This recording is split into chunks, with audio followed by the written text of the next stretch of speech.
Hello and welcome. I'm Sherry Barrett from sherrybarrettart.com. And you might think, why do we need another art YouTube channel?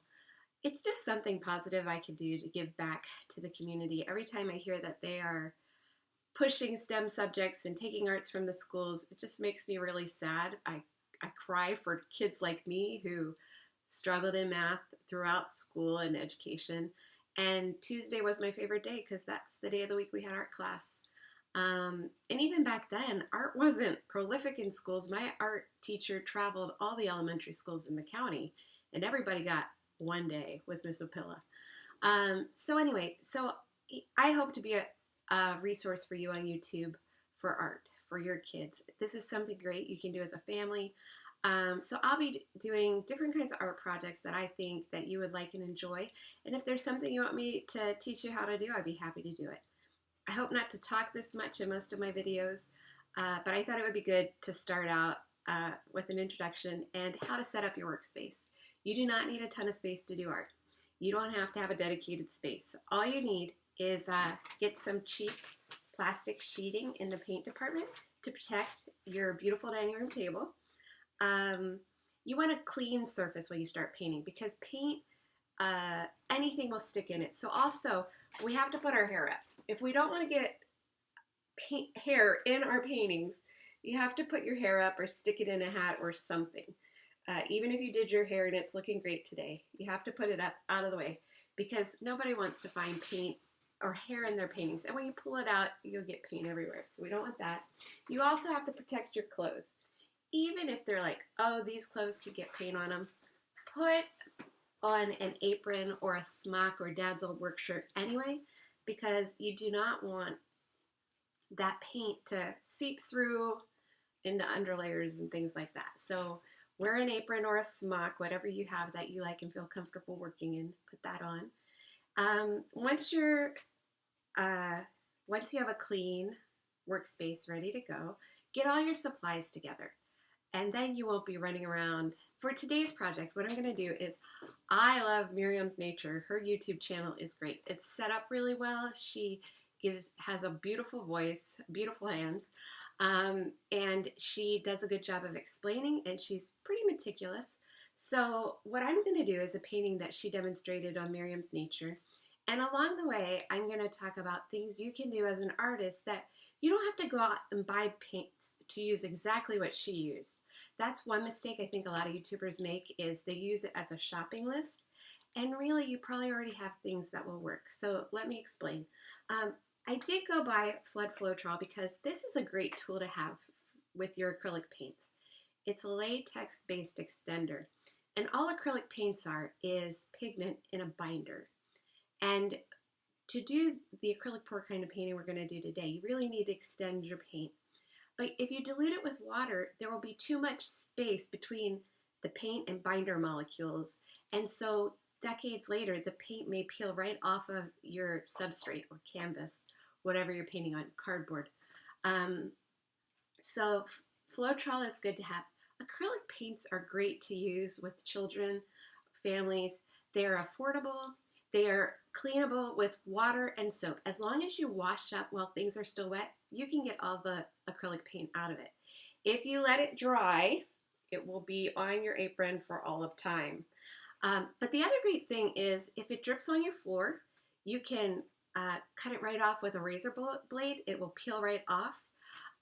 If you have like a laminate flooring, just a scrub brush with water and soap, it should come right up. So this is very family friendly, very easy to clean up after. The other thing I had to buy for this project is 3-in-1 oil. But before you go buy it, run out into Dad's tool shed and see if he has WD-40. Anything that says silicone will work. Even if it comes in a spray can, that will work. For today's project, I'm using this because Miriam does and I happen to have it. And then in Miriam's thing, she uses Liquitex acrylic ink. I don't have any acrylic inks. They're more dilute. But I love this blue. It is my favorite color. It's a Dolly paint. I don't even know if they still make these. I bought this when I was living in England 10 years ago, and it has lasted me really well. What I love about it is it comes out very fluid. I really don't have to add anything to it. And I love that the manufacturer did that, so I don't have to worry if I'm adding too much water. Miriam used Brilliant Blue and water. I don't have Brilliant Blue, so I used my turquoise, Artist Loft turquoise. She then used cerulean and aqua green she mixed. Well, I have the aqua green and I love how it looks, so I just used the aqua green straight. And then she used neon green, which I didn't have neon green, but she ends up adding white and black to it. And it came out very similar to the color of this Craft Smart paint I got in a package of like 24 at Michael's. It's called Bright Green, and I thought this will work fine for my purposes. And then she used Artist Loft Flow Acrylic White, which I happen to have just bought with my Michael's coupon, so I'm going to give that a go. And she didn't mention if she uses a specific water, so I just have tap water in a bottle. That would be easy for me to add. Now, Miriam mixes up her paints, 1 part paint to 5 parts Floetrol. So for the purposes of this demonstration, I used 5 milliliters of paint and added 25 milliliters of Floetrol. That's how the math works for those of us who are math challenged. She also adds 1 to 2 drops of silicone to her paints. So I assumed, although it wasn't explicit to me, I added between 5 and 10 drops to my paints because I assumed it was based on a 1 milliliter, 5 milliliter, 1 drop to 2 drops thing. So anyway, that's how I mixed it up. It's not a ton of paint, which I like because then you don't waste. And then you have to have water to get a nice runny consistency that will fall off your stick in a way that you like. And this is the part where I really wish people would be more specific about their instructions, because you don't want to add more than 30% water to your paints for most manufacturers, because again, we're struggling a little bit with the binder factor. Now, I think Floetrol is going to help us some, but we have a pretty heavy Floetrol load, so I hope we'll see how it goes with the Floetrol. So all of my colors have the silicone in them. I did not add any silicone to the white because she does not do that in her video. So, and I'm just checking all my colors because I want to make sure that they're moving nicely. I let them sit for about an hour to get air bubbles out. I might put them back in doing this, but I don't, maybe I'm wrong, but I don't worry too much about air bubbles coming out, because if you want cells to form in an acrylic pour anyway, I figure the air bubble is going to create a cell when it pops, and they will pop on their own as they're drying. Fortunately, the Floetrol slows the drying time of the acrylics so that air bubbles can work their way out. And Floetrol is also self-leveling, so it creates a nice level flat painting. Now, I mean, in some paintings you do want brush strokes and you want to see the levels, but in acrylic pours, you're really going for a nice smooth surface. So I am adding a little water just because they're sticking to my stick a little bit more than I would love. I also always mix up extra white because I find, so in this project, Miriam is using quite a bit of negative space and she uses white, so I'm going to do that too. I like to use these disposable waxy cups because they resist the paint, so paint doesn't stick in the cup the way it would to different kinds of plastic, and I can throw these away. I know that may not be environmentally friendly, but it's really hard on my hands to do a lot of washing up. I have a weird genetic thing we won't get into now. So if you, like me, have sensitive skin, you might like to do this too. Now, Miriam paints on tiny 5x7 canvases. This is great for you parents because these are super affordable. You can buy them in a pack. They're like 50 cents each. Depending on, if you watch for when the art stores have sales, around when the art schools are starting. But this is tiny, just so you know. And she's going to have you put 20 milliliters of paint total on here. And these guys are, all of these cups I've mixed up are 30 milliliters. So I have way more paint in these than I'm going to need. So I need to remember that I'm only going to be filling this cup barely with the paint that I'm going to put on here because it's a really tiny surface. And I just put my cups face down to hold my paint up out of the drips that will occur. So this is going to be a dirty pour flip cup. So I have my cup and I'm going to start pouring paints in. And Miriam likes to start with the light color. Remember, our white does not have any silicone in it because we're going to let it stretch around the others, and we're going to let these other colors come through. Be sure to alternate your darks with your lights because we want to get contrast. So I will often set up my paints in the order I want to use them, but I got distracted stirring them in. It's fine. Oh, one thing I forgot to say was that this turquoise blue was a little bit too wow for me, so I did add some of the bright green and white just to knock it back a little so that it looked more harmonious with the other colors I was using in the pour. Now I'm going to put too much paint in here probably, but I'm okay with that. So mine is probably not going to come out like Miriam's because I think she must have used a communion cup to put our paint in because my cup is already pretty big for this canvas. You can buy those little tiny shot glasses at the dollar store. I'm sure they would work quite well. So I think what this means for me is that I'm not going to bother with negative space because this paint is going to cover my canvas. I am quite sure. But that's okay for these purposes. This is just showing you how easy it is. You will mix up all your paints with the Floetrol water and silicone, then you add them in here. I think that's going to be plenty. So I have it filled up to about here. And now for the flip cup dirty pour, you just, that's it. That's how you get it on there. And you let it sit a minute so that the paint can come down and won't stick to the cups. But like I said, part of what I love about this is that the paint will come off because the cup is waxy. Now I'm just going to put a little white in my corners because, right, this cup is circularly shaped, so the paint's going to come out pretty circular. But my canvas is a rectangle, so I want some paint in my corners because maybe I don't want to lose the really cool thing that's going to happen when I take that cup off. I don't know, but we'll wait and see. Okay, so see, I just got some white paint here around my edges.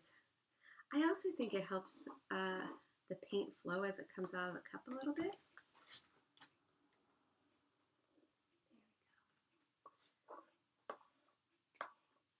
And just in the time it took me to do that. I have some other tools handy.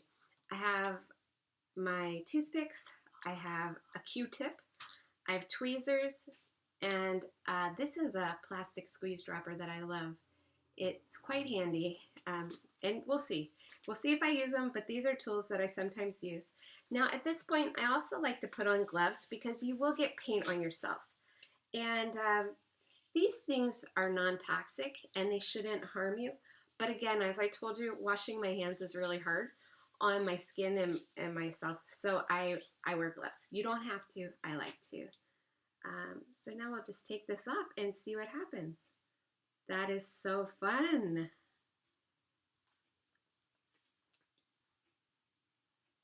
I'm just letting it run by itself because I think it is so pretty. Like I said, the paints are self-leveling, so if my canvas is level, it should distribute itself pretty well. I'm glad I put the paints around the edges because it's kind of holding it in while it expands. It's keeping it within those parameters. I am going to tilt it though because I do need it to run down into this empty part down here.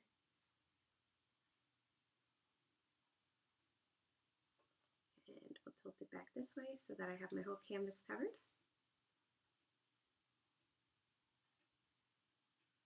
Now also, as you're tilting it, pay attention because you'll see like what colors get bigger or smaller so that you can make sure whichever colors you like best are getting the most playtime, and see if you can find a pleasing composition. I think this is actually very beautiful. The colors are popping, the cells, they're starting to pop. Now I have my tweezers because sometimes Floetrol, you know how your school glue, the glue will dry on it and you can peel off and it's like a clear film. Floetrol is like that. It will sometimes in the bottle, you'll get those clear things and then they'll get in your paint.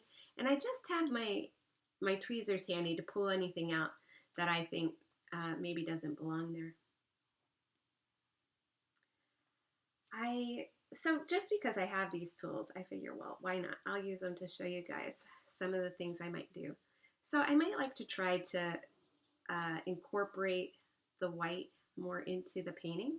So what I can do is I can drag it in like this, and then you don't have such a hard edge for your painting. It makes it kind of interesting. This is also how you can get a marbling effect. You know, marble papers, sometimes they're like in the front or the back of a book. I know you guys don't read books anymore. You should. Library cards, that's power. You have power. If you have a library card, you can learn to do anything. And libraries are free. That's the best part. So I pulled those down. It didn't really give me a wow. I'm going to pull this out into the white and see if I skate along the top.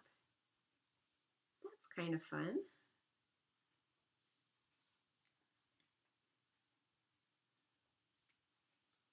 I accidentally took quite a bit of paint with me on that one. So you need to use a gentle hand. And the reason I'm going gently and kind of perpendicular, or sorry, parallel to the surface is so that the different colors can pop through the paint. Because I quite like that effect when that happens.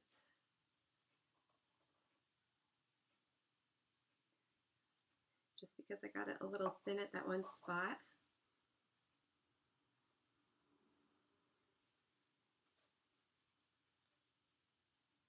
The other thing I usually have handy is a paper towel or an old rag. That can be nice. Because I don't love the way I dragged in the white. I think I'm going to do more dragging this stuff out towards the edges. And I am losing the white, which was providing me with a negative space. But I'm okay with that because it ran so much to these edges. Like, I don't like how that's kind of holding on. So I'm just going to push it over the edge. And I'm going to pull this out. So.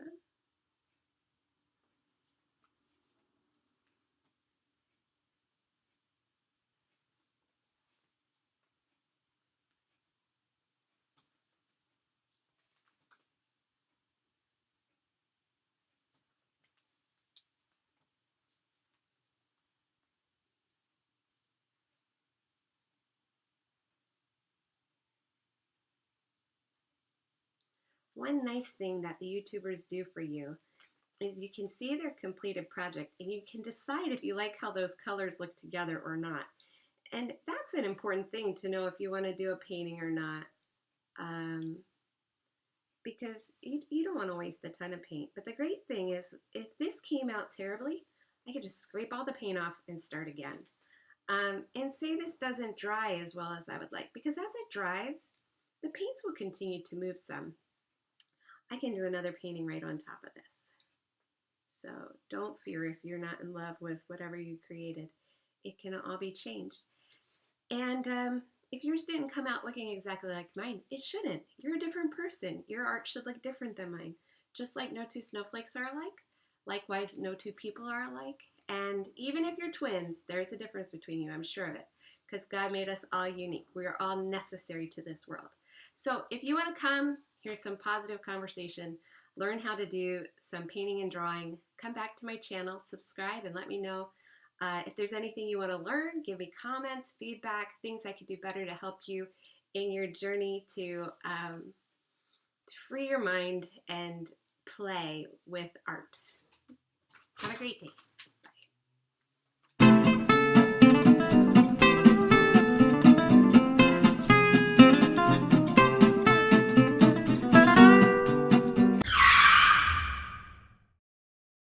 Solve solved my problem while I was talking. So I thought I'd do another one for you in a way that I think will come out like Miriam's.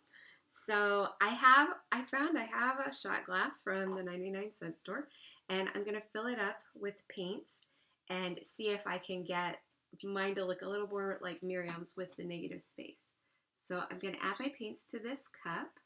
I did not re-stir them. I'm just using them however they come out. I'm okay with that. And I'm going to be a little more careful. Oh, dripped on the canvas. Okay, so I watch YouTubers do this all the time. They put their cup on the canvas. I think it's so you can see. And I'm like, how do they not spill the paint? I would spill the paint. Yes, I would. I know myself well. I did spill the paint.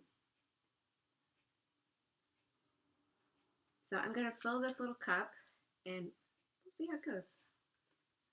It does, I like using the smaller cup because I can better see my layers and I can tell what I'm doing.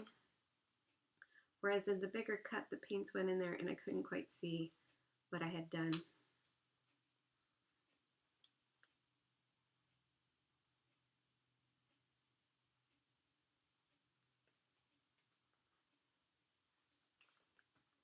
I love putting white next to this blue. It makes the most beautiful colors.